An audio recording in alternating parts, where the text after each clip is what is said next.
안녕하세요.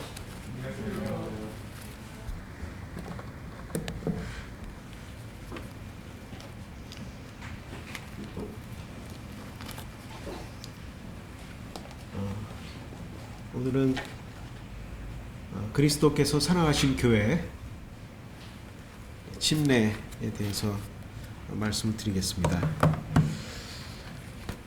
우리가 우리 교회에서 1년에 한 번 또는 보통 1년에 한 번이죠. 침례식을 거행했던 것으로 기억이 나는데 작년에는 못했죠. 그 외에는 1년에 한 번씩은 꼭 했던 것 같습니다. 그래서 그 침례식을 하면은 이렇게 뭔가 활기가 돋고 기쁘고 우리에게 새로운 생명이 더해졌구나, 우리의 동료가 또는 우리의 자녀가 구원을 받았구나 하는 그런 기쁨이 그런 넘치게 됩니다.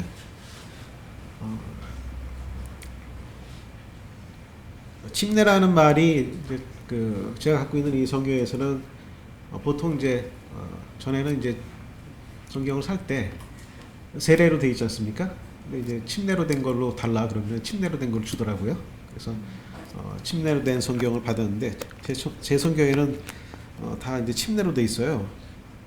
근데 그러다가 이제 다른 성경을 보고 깜짝 놀래죠. 왜 세례로 돼 있지 하고. 전에는 다 세례로 돼 있었는데 그런 경험을 하게 되는데 성경에서는 왜 침례가 있고 세례라 그랬을까? 그걸 왜 선택하는 게 중요한 문제였을까? 그런 생각을 갖게 되고, 또 신약 성경에 보면은 처음 시작할 때 사복음서에 보면은 다 같이 이제 침례원이 나와서 침례를 베풀지 않습니까? 그리고 많은 사람들이 나와서 침례를 받거든요. 그래서 그 광경을 보면은 이들은 이렇게 그 광경을 이제 상상할 수가 없을 것 같습니다. 이렇게 수많은 사람들이 나와서 많은 사람들이 이스라엘이 다 침례를 받더라, 그 표현한 거 보면은 수많은 사람들이 나온 것 같은데 그 침례를 받을 때 거리낌이 없는 것 같아요. 그래서 그 물 속에 들어갔다가 다시 나온다는, 일어서는 그런 장면들이 나오는데 도대체 이 침례는 어디서부터 유래된 것일까?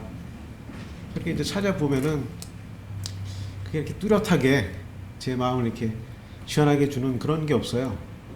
그냥 성경에 보면은 침례를 주는 겁니다. 침례원에 침례를 주고, 그 당시에 살았던 분들이 기꺼이 침례를 받아요. 그리고 침례원이 이제 침례를 준 거죠. 그 이후에 그 제자들이 예수님이 승천하시고 마태복음 28장 19, 20절에 너희는 가서 모든 족속으로 제자를 삼아 아버지와 아들과 성령의 이름으로 침례를 주라고 되어 있거든요. 그래서 침례를 주는데 이제 구원받은 성도들이 말씀을 듣고 그 구원받은 사람들이 예루살렘과 온 유대와 사마리아 땅끝까지 이르게 되는데 그 과정에 다 침례를 받습니다. 그리고 기쁨으로 각자가 다 침례를 받거든요. 어떤 때는 3,000명이, 어떤 때는 4,000명이 침례를 받는데 그분들이 이렇게 그 성경 기록된 걸 봤을 때는 거기에 대한 특별한 더 설명이 없습니다. 이렇게 기쁨으로 흔쾌히 그 침례를 받는 것을 볼 수 있고, 또 어떤 에디오피아 내시 같은 경우에는 말씀을 이제 알고 이사야서에 있는 그 말씀을 예수님에 대한 말씀이라는 것을 빌립이 풀어서 설명해 주죠. 그러니까 이 사람이 믿고 나서 물이 있으니까 내가 침례를 받는데 뭐 거리낄 게 있느냐, 먼저 이렇게 적극적으로 나섭니다. 그런 모습들이 굉장히 인상적으로 나오는데, 신약 성경에 쭉 보니까 총 개역개정에는 88회 침례라는 단어가 등장을 합니다. 그래서 88개 이 구절들 다 찾아보니까 이 그리스도께 산화하신 교회 저희 책에서는 크게 이제 세 가지로 분류된다라고 분류를 하는데, 침례 요한이 준 세례, 침례와 그 신자들이 받는 침례, 그리고 성령의 침례, 이렇게 셋이 있다라고 이렇게 구분을 해놨습니다. 실제 찾아보니까 한번 성경 말씀들을 한번 쭉 보시면서 찾아보면 좋을 것 같습니다. 마태, 마가, 누가, 요한이 굉장히 많이 나오고, 그 다음에 사도행전에 한 25회 정도 침례에 대한 그런 구절들이 나오고요. 뒤에는 이제 많지는 않습니다. 침례 요한이 침례를 베푸는 장면이 마태, 마가, 누가, 요한에 각자 나오는데, 마태복음 3장 11절에 먼저 보겠습니다.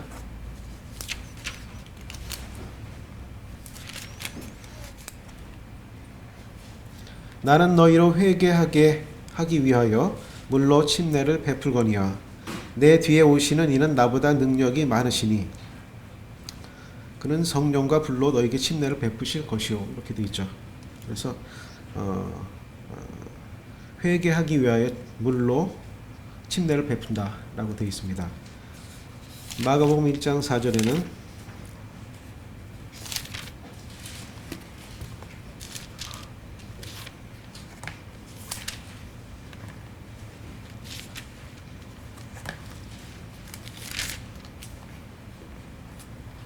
침례 요한이 광야에 이르러 죄 사함을 받게 하는 회개 침례를 전파하니 온 유대 지방과 예루살렘 사람이 다 나아가 자기 죄를 자복하고 요단강에서 그에게 침례를 받더라, 이렇게 돼 있죠. 누가복음 3장 3절에도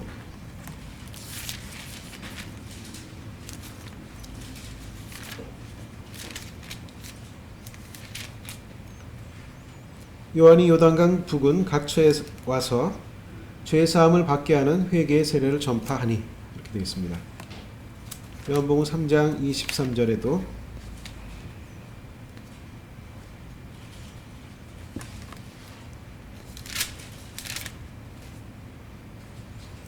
요한도 살렘 가까운 에논에서 침례를 베푸니 거기 물이 많으므로 그러므로 사람들이 와서 침례를 받더라, 이렇게 여기 이제 물이 특별히 많다고 얘기했는데, 이 구절을 봤을 때 침수되는 그런 그 침례를 의미한다 라고 이제 보고 있습니다. 그리고 또 예수님이 요한의 침례를 받으시죠. 이렇게 여기서 말하는 그 침례, 요한의 침례는 내용에서 보듯이 자신이 이제 얼마나 큰 죄인인지 회개하는 그런 의미의 이제 침례를 받는데, 예수님은 이러한 예수님 죄는 없으시거든요. 근데 요한에게 나아가죠. 근데 요한이 제가 당신에게 침례를 받아야 할 터인데 어떻게 저에게 나오십니까? 라고 이제 알아보죠. 그리고 얘기하는데, 예수님이 경건한 유대인이지 않습니까? 마찬가지로 순종하면서 침례를 받습니다. 그래서 이 침례를 받는 모습이 예수님이 하나님의 말씀에 잘 순종하셨구나 하는 그런 것을 보게 됩니다. 마태복음 3장 16절을 보겠습니다.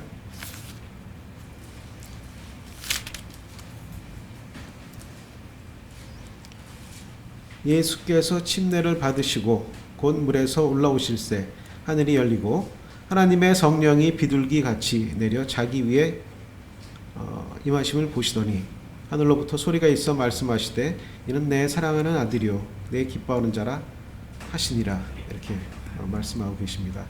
예수님이 요한의 침례를 받으셨던 장면이 나옵니다. 그러니까 여기까지는 침례 요한의 침례죠.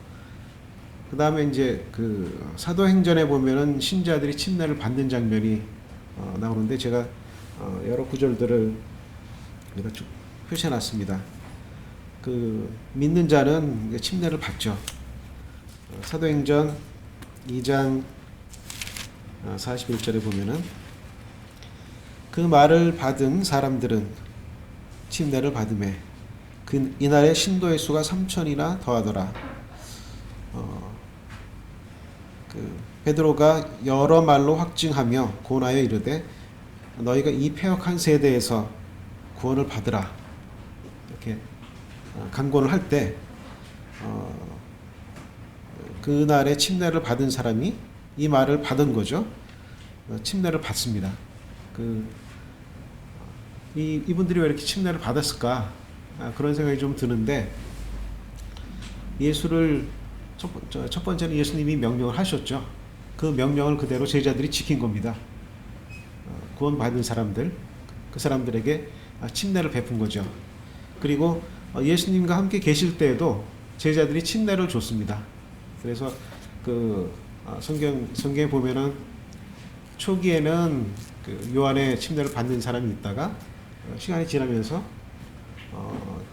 예수님이 이제 침례 주는 그 인원이 더 많다, 더 늘어나고 있다라고 이제 기록되어 있는데 제자들이 준 것이라고 이렇게 말씀하고 계십니다. 그래서 예수님이 이 침례 요한의 사역이 하나님이 침례 요한한테 명령한 그런 사역이니까 그 침례가 갖는 의미가 크다는 그런 생각이 좀 들었습니다.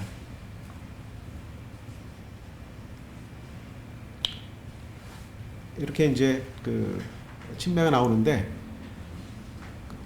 이제 신자들이 이렇게 침례를 받았죠. 구원받은 사람들이.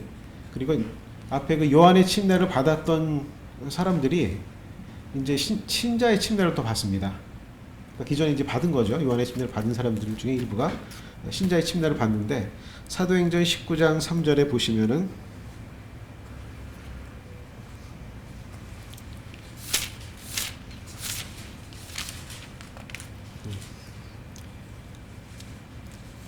바울이 이르되 그러면 너희가 무슨 침례를 받았느냐 대답하되 요한의 침례니라 이렇게 얘기를 하거든요.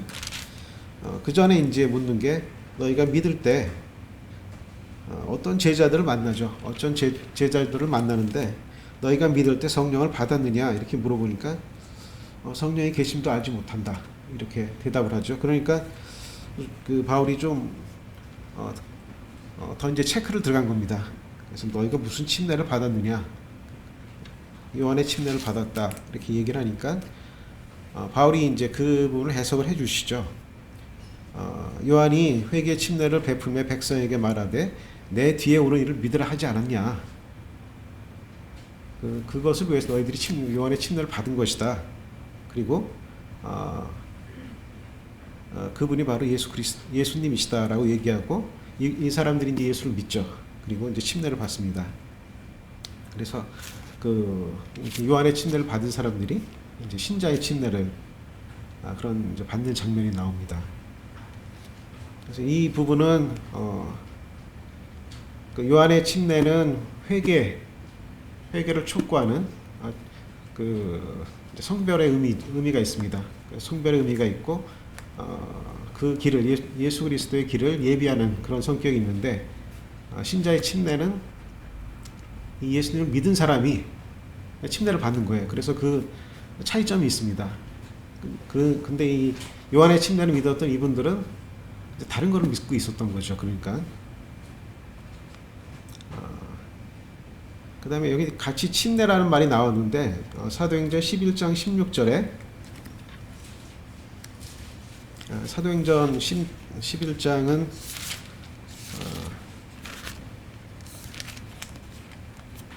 아직까지는 베드로가 나오죠.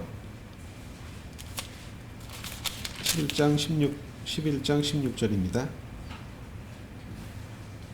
내가 주의 말씀에 요한은 물로 침례를 베풀었으나 너희는 성령으로 침례를 받으리라 하신 것이 생각났노라. 이제 고넬료에게 복음을 전했을 때, 그래서 요한의 침례, 요한은 물로 침례를 주지만은 성령으로 침례를 받는다고 했던 그 말씀이 생각나서 그 말을 이제 하는 거죠. 그래서 이 말씀대로 성령의 침례가 있구나라는 것을 알게 됩니다. 그래서 이 성령의 침례라는 것은 예수 그리스도를 이 내용상으로 봤을 때 예수 그리스도를 믿는 자가 성령의 침례를 받는 거죠. 성령이 그에게 들어오기 때문에 성령의 침례를 받는 것입니다. 고린도전서 12장 13절에는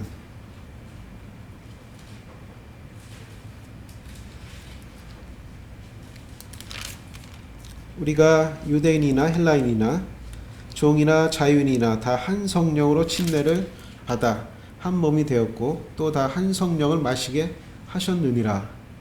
이렇게 우리가 한 성령으로 침례를 받았다고 합니다. 그러니까 이 말씀대로 유대인도 있고 헬라인도 있고 어떤 종도 있고 이제 지금은 이제 종이라는 개념이 없지만은 종이나 이제 자유인이나 모든 사람이죠. 모든 사람에게 성령은 한 분이시니까 한 성령이라고 얘기하십니다. 한 성령으로 침례를 받습니다.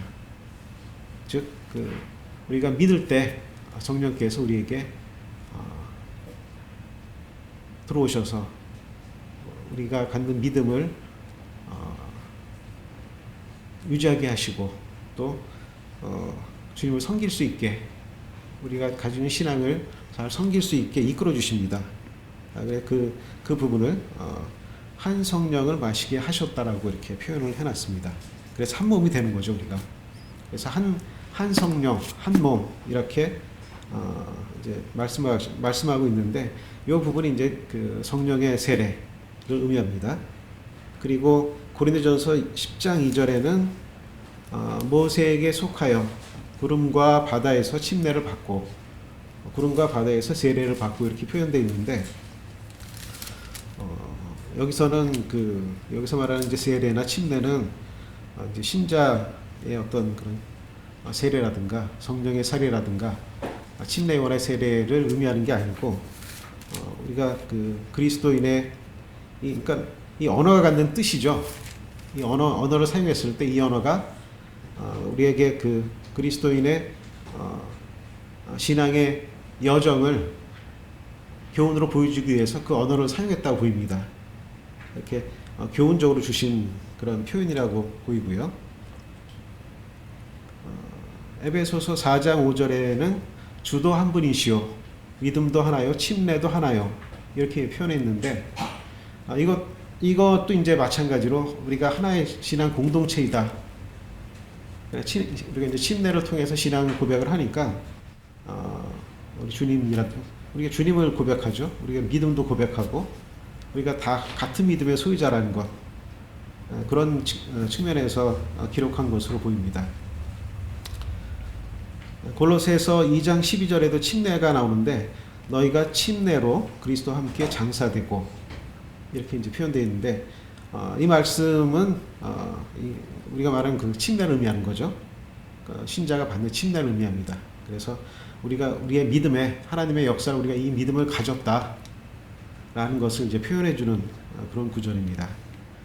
그 외에 히브리서 6장 2절과 베드로전서 3장 21절에 또 침례가 나오는데 히브리서 6장 2절은 이제 말씀드렸던 세 가지 그 세례에는 이제 해당되는 것 같지가 않고요.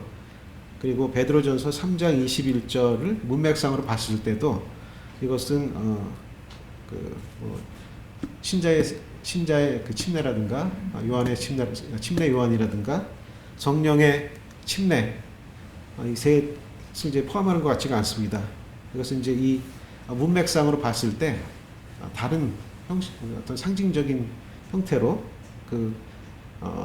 예수님이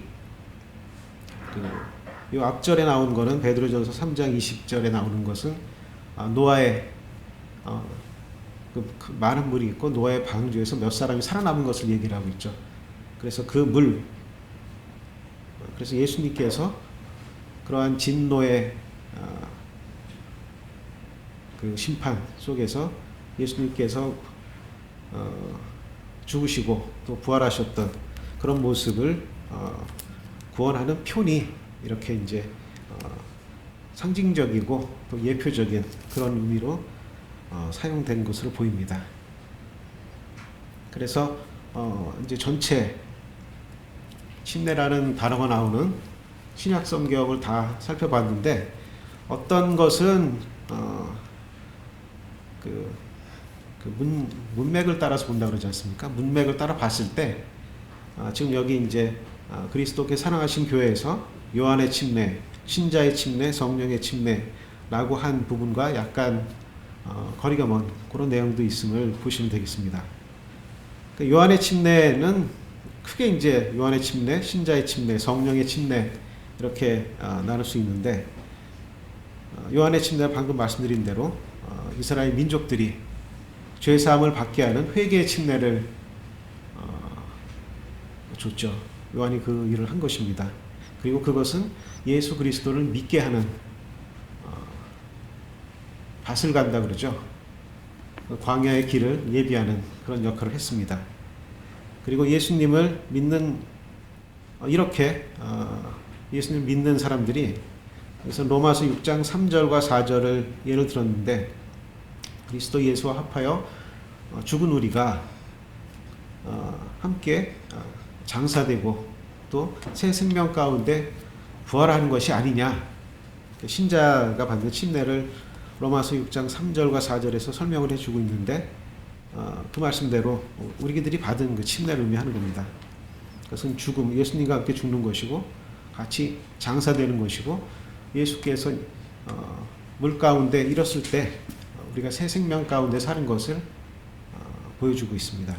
성령의 침례는 고린도전서 12장 13절, 사도행전 1장 5절에 이렇게 나오는데 고린도전서를 조금 전에 읽었네요. 12장 13절 성령으로 침례를 받아 한 몸이 되었고 또 다 한 성령을 마시게 하셨느니라 이렇게 되어 있거든요.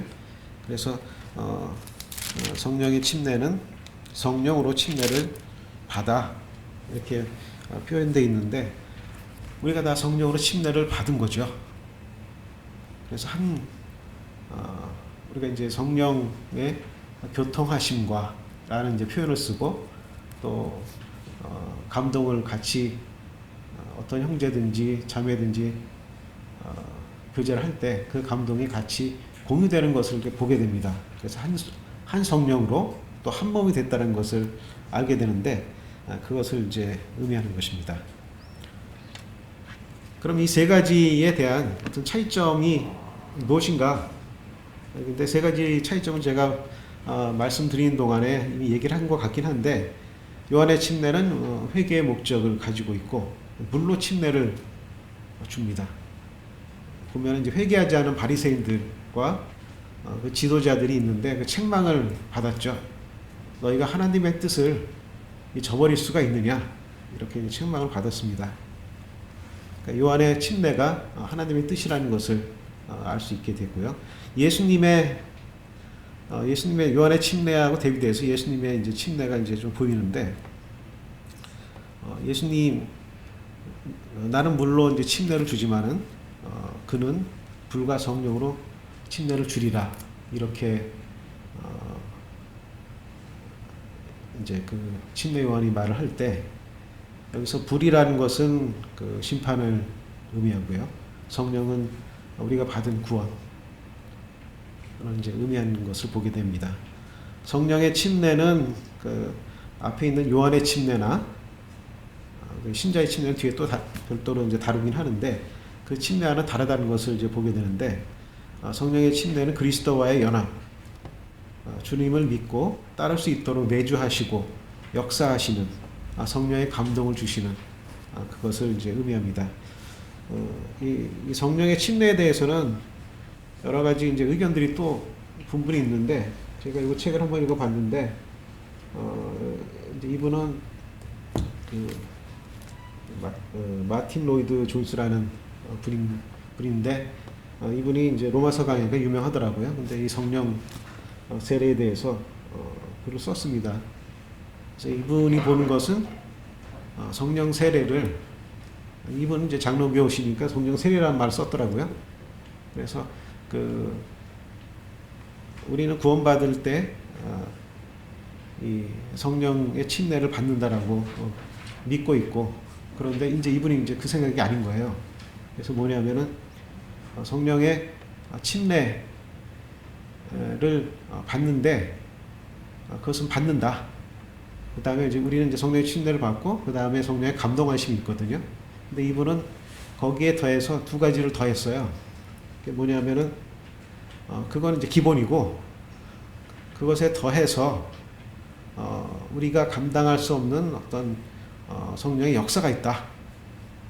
그것을 역사를 통해서 그걸 증명할 수 있다. 그러니까 오순절 같은 경우는 별도로 이제 따지는 겁니다. 이분은 우리는 다 똑같이 보는데 그건 별도로 하고 그 다음에 기존의 역사를 통해서 웨슬리의 큰 어떤 역사가 있었지 않습니까?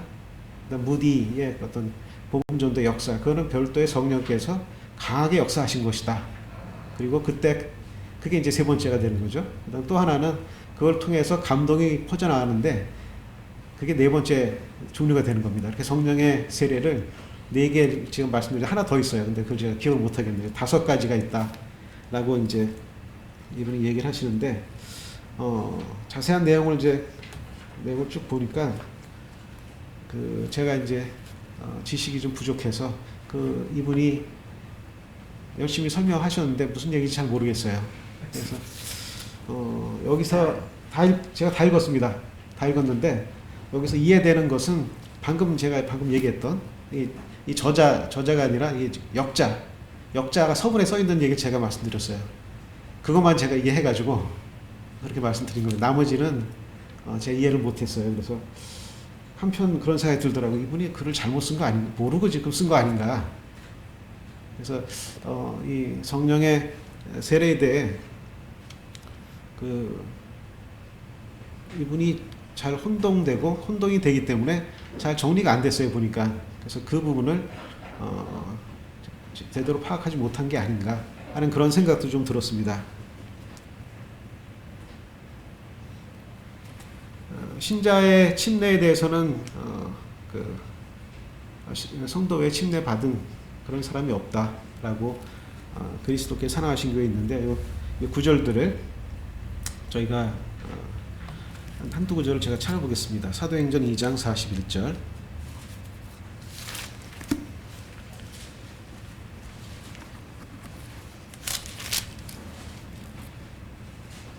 아까 읽었던 부분이네요. 그날의 신도의 수가 3,000이나 더하더라. 8장 12절입니다. 빌립이 하나님 나라와 미 예수 그리스도의 이름에 관하여 전도함을 그들이 믿고 남녀가 다 침례를 받으니 이렇게 되어 있고요. 이 사도행전이나 이런 구조를 보면은 침례 받는데 조금도 어색하지가 않아요. 이 침례를 받는데 뭘 꺼리껴 했다거나 그런 구조를 지금 찾기가 힘듭니다. 그래서 이 당시 믿었던 분들이 구원을 받으면 기꺼이 그냥 받는 거예요. 보니까. 그리고 그것을 이제 느낄 수 있는 게 빌립보 간수 같은 경우에 이제 그날이거든요. 그날 이제 자기 스스로 이제 옥문이 열린 걸 보고 간수로서의 책임감을 느끼고 이제 자진하려면 그 순간 바울이 기다리라. 우리가 다 여기 있다. 그리고 복음을 전했을 때 주 예수를 믿으라. 그리하면 너와 내 집이 구원을 얻으리라. 할 때 그 온 집이 다 침례를 받거든요. 믿고 침례를 받는데 전혀 거리낌이 없는 거예요. 보니까요. 그래서 이 당시에 성도님들이 이 침례를 갖는 의미가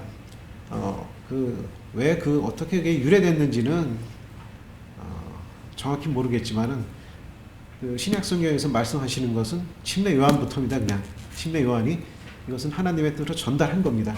침례를 주신 거죠. 그래서 그 하나님이 그 예수 그리스도를 믿게 하고 또 사도행전의 역사가 이루어지는데 침례가 그 역할을 한 거죠. 그 역할이라는 것은 우리가 예수 그리스도 믿은 사람들이 기꺼이 침례를 받았거든요. 수천 명이 받고 이렇게 내가 예수 그리스도를 믿고 나도 이렇게 그리스도 합하여 죽고 이제 주님을 위해 살겠습니다. 라는 그 자기 신앙의 표현이거든요. 고백입니다. 그리고 그게 지금도 내려오고 있는데 예전에 구소련에서 침례를 받으면은 시베리아로 이제 쫓겨난다거나 복음 전파가 있었나 봐요. 구소련 같은 경우에. 그래서 그렇게 박해가 심한데도 믿고 침례를 추운데 이제 받고 더 추운 이제 시베리아로 가는 거죠. 그랬는데도 불구하고 이렇게 기꺼이 자기 신앙을 표현하는 그런 성격이 있다는 것입니다. 그래서 이 침례는 굉장히 신자가 자신이 가지고 있는 신앙을 고백하는 수단이고 굉장히 기뻐했다라는 것을 보게 됩니다. 침례 의미에 대해서는 로마서 6장 1절로 10절에 아주 실제적으로 이제 잘 되어 있고요. 시편 42편 7절에는 주의 모든 파도와 물결이 나를 휩쓸었나이다 이렇게 표현했는데 어떤 죽음을 그런 의미를 가지고 있고요. 그리스도와 함께 장사되고 장사될 때 나도 장사되는 것이고 그리스도께서 부활하실 때 내가 새 생명의 삶으로 사는 것이다. 이런 그런 의미를 가지고 있습니다. 제가 고등학교 때 침례를 받았는데 침례식 때 김태선 형제님한테 물어봤어요. 전에요. 침례 상담한 다음에 침례가 무슨 뜻이 있는지 몇 분한테 가서 물어봤죠, 제가. 그래서 이제 그거는 나는 죽고 똑같아요. 아주 단순해요. 내 자신은 침례를 받을 때 내가 그리스도와 함께 죽고 그래서 나올 때 새로운 삶을 주님을 위해 사는 것을 고백하는 것이다. 그렇게 이제 다 말씀해 주셨는데 그때 제가 이제 들었던 생각이 이게 이렇게 잘 와닿지가 않는 거예요, 저한테. 그래서 이거 조금 더 있다 받아야 되는 거 아닌가 하고 이제 침례 상담하고 나서 말씀을 그렇게 이제 이런 비슷한 얘기를 한 거죠. 그랬더니 그러면 정형제는 나중에 이러이러해서 못 받겠대요. 이렇게 이제 말씀을 하시는 거라서 그렇지가 않구나. 그때 제가 크게 이제 뉘우쳤죠. 아니 주님이 이렇게 그렇게 나를 위해서 돌아가시고 그것을 이제 내 신앙을 고백하는 건데 그걸 뒤로 미룰 사항이 아니잖아요. 그런 게 아니지 하고 아닙니다. 지금 받겠습니다. 이렇게 그때 해가지고 87년도 같은데 제 기억에 받았던 기억이 납니다. 침례 의미에 대해서 로마서 6장 1절로 10절에 이 왼쪽에 있는 것은 과거 침례받기 전의 모습, 즉 우리가 구원받기 전에 물속에 들어가기 전에 그런 모습이죠. 물속에 들어가 죽고 다시 이제 장사된 거지 않습니까?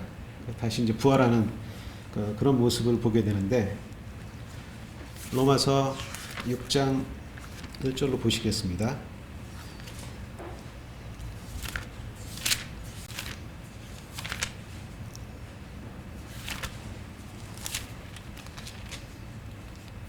(1절로) (10절까지를) 한번 읽어보도록 하겠습니다.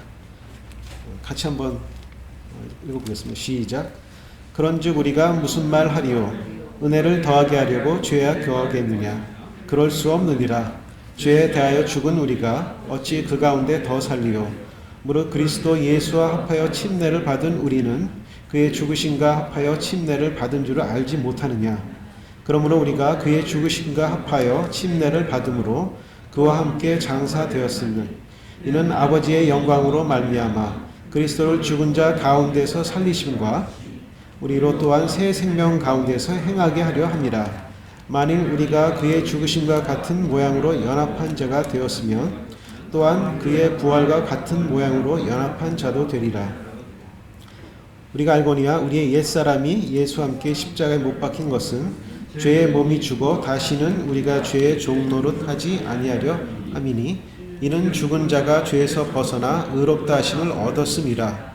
만일 우리가 그리스도와 함께 죽었으면 또한 그와 함께 살 줄을 믿노니 이는 그리스도께서 죽은 자 가운데서 살아나셨음에 다시 죽지 아니하시고 사망이 다시 그를 주장하지 못할 줄을 알미로다. 그가 죽으심은 죄에 대하여 단번에 죽으심이요 그가 살아계심은 하나님께 대하여 살아계심이니. 이렇게 예. 이 전장을 읽으면 참 좋겠는데 그 로마서 6장을 저는 이제 로마서를 공부할 때 그 같이 공부했던 형제님 중에 한 분이 로마서 6장이 제일 어렵다는 거예요. 그래서 저는 이제 정반대죠. 로마서 6장이 어려울 게 뭐가 있냐. 이거대로 하면 되는 건데 그렇게 복잡하게 생각하지 말고 이 말씀대로 하면 된다. 그렇게 이제 얘기를 했던 게 있는데 이 6장을 전장을 읽으면은 그런 이제 그 느낌이 들어요. 여기 말한 대로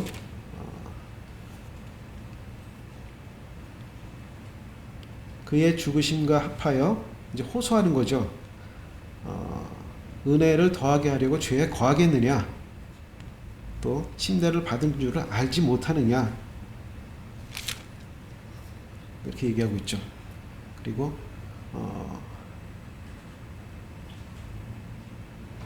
그런즉 어찌하리요? 우리가 법 아래 있지 아니하고 은혜 아래 있으니 죄를 지으리요? 그럴 수 없느니라. 이렇게 이제 이 바뀌어진 그런 은혜 아래 있는 사람이 그렇게 할 수 없음을 이제 강하게 이제 이렇게 얘기를 하고 있습니다. 그래서 대비해서 보시면은 죄에 대해서는 죽었고 의에 대해서는 살고 예수와 합하여는 침례를 받았고 이 죽으심과 합한 것이죠. 그리스도를 살리셨는데 새 생명 가운데 사는 것이고요. 죽으심과 연합한 거고 부활과 하심과 연합을 한 겁니다. 옛사람은 죄의 종노릇을 하였고 우리 죽은 자는 죄에서 벗어났습니다. 함께 죽었다면 함께 살 줄을 이게 고백을 그냥 하는 겁니다. 지금 사도 바울이 로마서를 통해서 고백을 하는 거기 때문에 저는 이거 그대로 믿으면 된다. 라는 이제 주장을 한 거죠. 죄에 대해서는 죽었고 하나님께 대해서는 사는 거죠. 불의의 무기였다면 의의 무기고 법 아래 있었다면 은혜 아래 있는 것이다. 죄의 종이었는데 죄의 종은 사망으로 가는 거죠. 순종의 종으로 의에 이른다. 죄에게 종이었는데 의에게 종이 되고 부정과 불법의 덩어리였는데 거룩함을 입는다. 이렇게 우리가 갖는 침례의 의미를 이제 로마서 6장에서 잘 설명해 주고 있고 그리스도께서 사랑하신 교회에서도 로마서 6장 1절로 10절 말씀이 침례의 의미를 잘 설명해 주고 있다라고 말씀해 주고 계십니다. 침례의 방법에 대해서는 뭐 잘 아시겠지만은 이 밥티조라는 그 원어 뜻대로 물 속에 잠그다, 집어 넣는다라는 그런 의미가 있다 그럽니다. 그래서 제가 이제 침례를 몇 번 줬는데 물 속에 저는 그냥 누우라 그러면 잘 안 누워요. 그래서 집어 넣거든요. 그래서 이제 그 고통을 호소하시는 분이 있는데 그거 상관없이 그냥 집어 넣으면 됩니다. 이렇게 집어 넣었다 이렇게 빼면 되는 거고. 물 침례를 받으시고 물에서 올라오실세라는 표현이 말아주듯이 물속에 이제 들어갔다 이제 나오는 것을 이제 보게 됩니다. 에티오피아 내시도 저기 물이 보이는데 내가 침례 받는데 무엇이 걸린 게 있겠는가? 이거에 이제 침례를 받는 모습이 보입니다. 침례 받는 자의 마음과 자세의 변화라는 부분을 좀 말씀드리고 싶은데요. 이게 외적인 신앙 고백이죠. 기본적으로요. 외적인 신앙 고백인데 이 사람이 이 신앙을 고백하는 침례 받는 사람이 그 예수님을 고백하는 겁니다. 내가 예수를 믿고 이 길을 구속함을 받은 자이다 라고 이제 고백을 하죠. 자기가 입으로 또 얘기를 합니다. 그리고 이 사람은 내적인 신앙 고백을 그 사람이 하고 있는데 우리가 그 사람이 외적인 신앙 고백을 할 때 대충을 알 수 있습니다. 바로 내가 예수를 사랑하는 자이다라고 얘기를 하는 거죠. 그래서 그 얼굴을 볼 때 알 수가 있죠. 그 사람이 하는 행동을 볼 때도 알 수 있고요. 이게 단순한 그 입교 절차인가? 입교 절차이긴 하죠. 근데 단순한 입교 절차인가? 이 사람은 이제 형제를 사랑하는 자가 됩니다. 형제를 사랑하는 자가 되는데, 교회에서도 형제 사랑, 형제 사랑을 여러 번 얘기를 하지 않습니까? 그 형제 사랑은 어느 정도까지 해야 되느냐? 그렇게 이제 묻는다면은, 성경에서는 형제를 위하여 목숨을 버리거니와 그것이 마땅하도다. 이렇게 이제 돼 있어요. 그래서 이 침례식을 받는 분들은 그 구조를 잘 생각하면 좋을 것 같습니다. 이게 형제를, 이 입교가 형제를 사랑하는 것이구나. 형제 자매를 사랑하는 것이구나. 그리고 이 사람이 주님을 위해 살겠다는 각오가 보통 있죠. 헌신이 있습니다. 그래서 예수를 위해 사는 자입니다. 이 마음의 변화는. 로마서 6장 23절의 마지막 구절인데, 6장에 영생의 삶을, 그리스도 예수 안에 있는 것은 그리스도 예수 우리 주 안에 있는 영생이니라 라고 말씀을 하죠. 그 전의 삶은 죄의 삭은 사망이요, 이렇게 되어 있고요.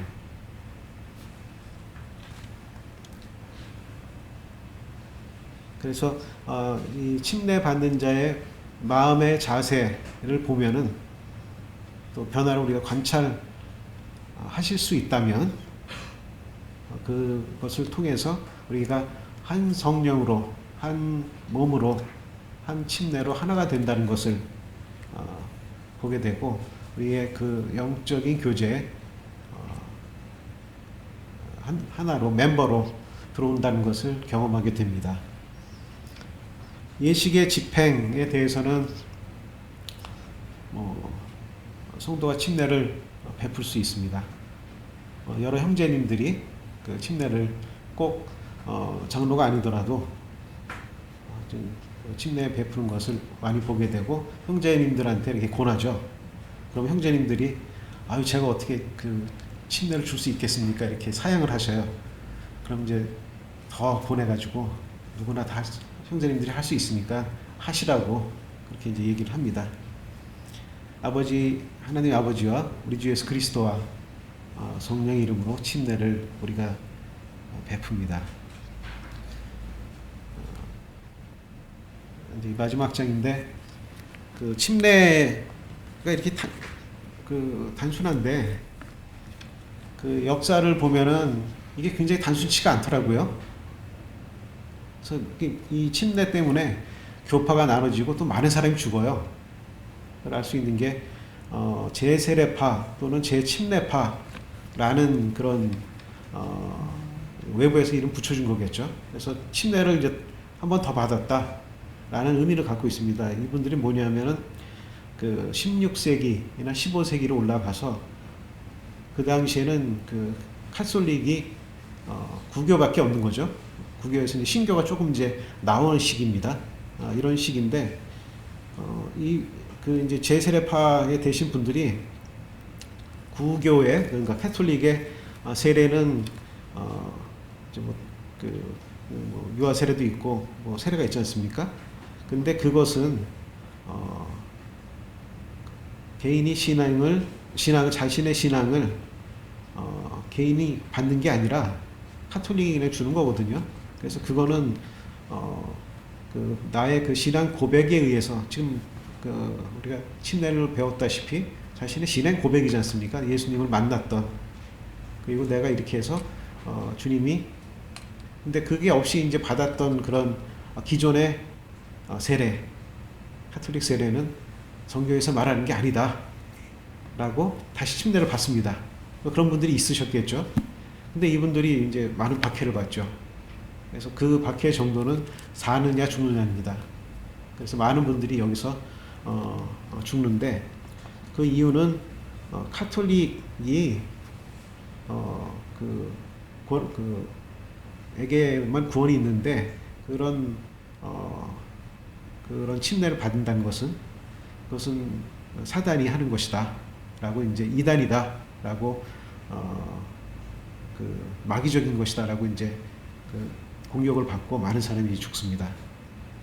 이게 제세례파라고 이제 얘기하고요. 그 이제 종교 개혁 이후에는 또 뭐 비국교도라고 이제 국교도가 아닌 사람들, 또 청교도, 회중교회 등 이런 분들이 또 이제 침례를 하다가 이제 그 개별의 교회거나 아니면 회중들이겠죠. 모임이라든가 이런 분들이 그거에 반대되는 세력은 국가교회, 어떤 루터교라든가 성공회라든가 이런 국가에서 이제 유럽 같은 경우에 국가가 종교 국가이기 때문에 태어나면서 이제 그 자신의 종교가 이제 지정되는 겁니다. 그냥. 그래서 그런 교회 성직자 또는 국가가 승인한 교회가 아닌 사람들이 침례를 받으면은 이것도 이제 문제가 되는 거죠. 그 당시에. 그래서 그분들이 이제 그 박해를 또 받았습니다. 뭐 벌금을 내거나 그렇게. 그래서 그런 것들을 어떤 신앙의 자유를 위해서 미국으로 간 거죠. 미국으로 가고 아니면 이제 그 유럽 같은 경우에는 이제 스위스라든가 이제 영국의 이제 스코틀랜드라든가 이런 데는 이제 가는 겁니다. 자유가 있는데 가서 신앙을 갖는데 이제 미국에 가서 이러한 그 이분들이 이제 벌금도 안 내고 아니면 죽지도 않고 침례를 줄 수 있는 겁니다. 그렇게 그런 박해가 있었고요. 그리고 기존에 지금도 이제 약식으로 세례를 하고 있다는데 그 부분에 대해서는 이제 좀 소홀히 여기는 게 아닌가 그런 생각이 들고요. 또 하나는 이 침례가 저희는 뭐 당연히 침례가 구원의 필수 요소는 아니지 않습니까? 근데 이 침례나 또는 세례를 구원의 요소 중에 이렇게 침례를 받아야지 구원을 받는다 라고 믿는 사람들이 또 많은 거예요. 그래서 이런 부분들이 하나님 말씀과 얼마나 멀어져 있는가 그런 우리 영적 전쟁이 있다는 것을 보게 됩니다. 이렇게 해서 침례에 대해서 말씀을 드리고요.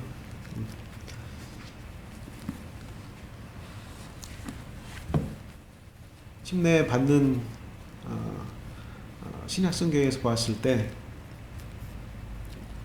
이 성도들이 그 자신이 이제 침례 받는 것을 굉장히 기뻐했다는 것을 보게 되고 또 내가 침례를 받겠다라고 이제 주장했던 것을 이렇게 생각을 하게 됩니다. 그런 힘은 어디서 왔을까? 그런 생각을 좀 제가 이제 생각을 해보는데 제가 이렇게 저 자신의 케이스나 그동안에 침례 받는 여러 분들의 그런 모습을 봤을 때 그것은 예수를 사랑하기 때문에 그런 것이다. 예수를 사랑하는 자가 이 자신의 받은 사랑을 고백할 수밖에 없거든요. 그래서 그것이 이제 표현되는 게 침례로 표현된다라고 생각하고요. 예수님께 나왔던 그런 많은 사람들이 있는데 예수님하고 대화를 하면은 예수님이 물어보세요. 복음서에 보면은 아까 어떤 형제님이 너는 나를 누구라 하느냐 이렇게 물어봤는데 기도 시간에 그런 대화를 많이 하십니다. 즉 예수님은 그 속도 아실 텐데 그 사람이 이렇게 고백하기를 원하신다는 거죠. 그래서 예수를 사랑하는 자들이 예수를 믿고 또 자신의 이 신앙을 기쁘게 고백하는 그런 예식이라는 것을 말씀드리고 싶습니다. 이것으로 말씀 마치도록 하겠습니다.